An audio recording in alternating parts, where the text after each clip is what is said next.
Hey guys, welcome to cook with Gowthi. இன்றைக்கி வந்து பார்த்திங்கன்னா பாசிப்பருப்பு ஜவ்வரிசி பாயாசம் எப்படி பண்ணலாம்ட்டு பார்க்கலாம். நமக்கு தேவையான பொருட்கள் வெல்லம், ஜவ்வரிசி, பாசிப்பருப்பு ரெண்டுமே. ஜவ்வரிசி பாசிப்பருப்பு நான் கழுவி 2 மணி நேரம் ஊற வச்சுருக்கேன். நெக்ஸ்ட்டு ஏலக்காய் பொடி தேவை. அதுக்கப்புறமேட்டு சின்ன சின்னதாக கட் பண்ண தேங்காய், அப்புறமேட்டு திராட்சை, முந்திரி. இப்போது இன்றைக்கி பாயசம் வந்து பார்த்திங்கன்னா குக்கரில் தான் நான் வைக்க போகிறேன். ஸோ குக்கர் எடுத்துக்கோங்க. நம்ம ஊற வச்சுருக்க ஜவ்வரிசி ஆட் பண்ணிக்கோங்க.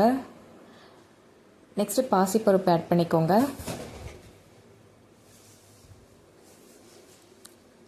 நமக்கு தேவையான தண்ணி ஊற்றிக்கோங்க. நல்லா கலந்து விடுங்க. நான் வந்து பார்த்திங்கன்னா ஒரு 5 நிமிஷத்துக்கு அப்புறமேட்டு குக்கர் மூடி க்ளோஸ் பண்ணுவேன். இப்போ பாருங்கள், பாதி வெந்துருச்சு.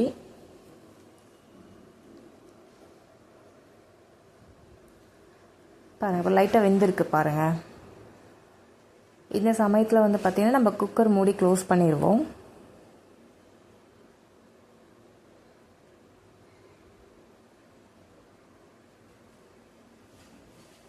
குக்கர் மூடி க்ளோஸ் பண்ணி ஒரு 4 விசில் விட்டுக்கோங்க. 4 விசில் வந்ததுக்கப்புறமேட்டு ஸ்டவ் ஆஃப் பண்ணிடுங்க. இப்போ பக்கத்துலேயே வந்து பார்த்திங்கன்னா நம்ம எடுத்து வச்சுருக்க வெல்லம் தண்ணியில் கரையிற வரைக்கும் கலந்து விடுங்க.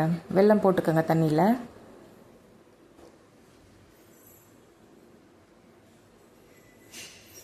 நல்லா கலந்து விடுங்க.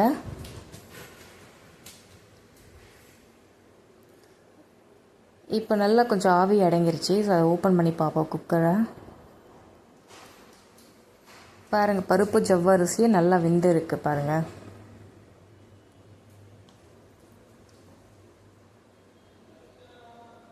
இப்போ அகெயின் ஸ்டவ்வை ஆன் பண்ணுங்கள்.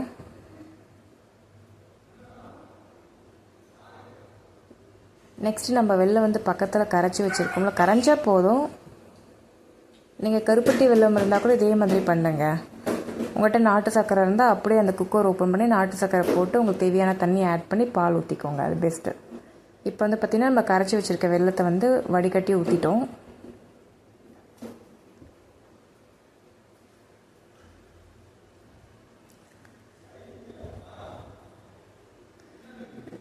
நெக்ஸ்ட்டு ஒரு குழிக்கரண்டி எடுத்துக்கோங்க. நெய் போட்டுக்கோங்க.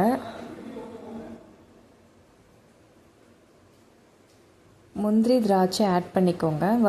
முந்திரி திராட்சை வறுத்துட்டு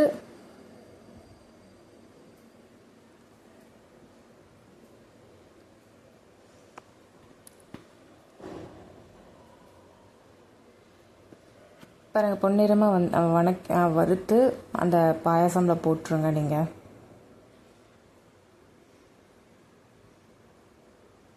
பாயசம் பாருங்கள் எந்த கலரில், எந்த டெக்ஸ்சரில் கலரில் இருக்குன்னு பாருங்கள்.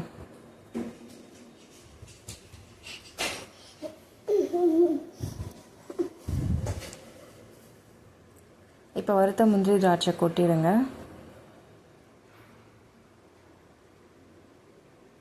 நெக்ஸ்ட் அதே குழிக்கரண்டியில் வந்து பார்த்தீங்கன்னா தேங்காவும் வறுத்துக்கோங்க. அப்படியே கொஞ்சம் ஏலக்காய் பொடி ஆட் பண்ணிக்கோங்க.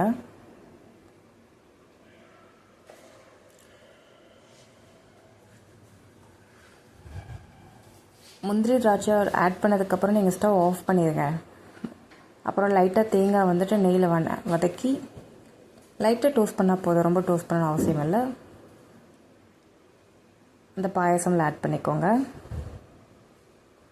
இப்போ பாருங்கள், பாயசம் எந்த கலரில் இருக்குது, நல்லா சூப்பராக இருக்குது. லைட்டாக கொஞ்சம் 1 பிஞ்ச் சால்ட் ஆட் பண்ணிக்கோங்க. உங்களுக்கு கடைசியாக பால் வேணுன்னா பால் ஊற்றி க்ளோஸ் பண்ணிக்கோங்க. பால் வேண்டாதவங்க அப்படியே கூட நம்ம சர்வ் பண்ணிக்கலாம். நான் பால் ஆட் பண்ணிக்கிட்டேன். உங்களுக்கு பால் வேண்டாம்னா நீங்கள் ஸ்கிப் பண்ணிக்கோங்க. இவ்வளோதான் ஃப்ரெண்ட்ஸ், பாசிப்பருப்பு ஜவ்வரிசி.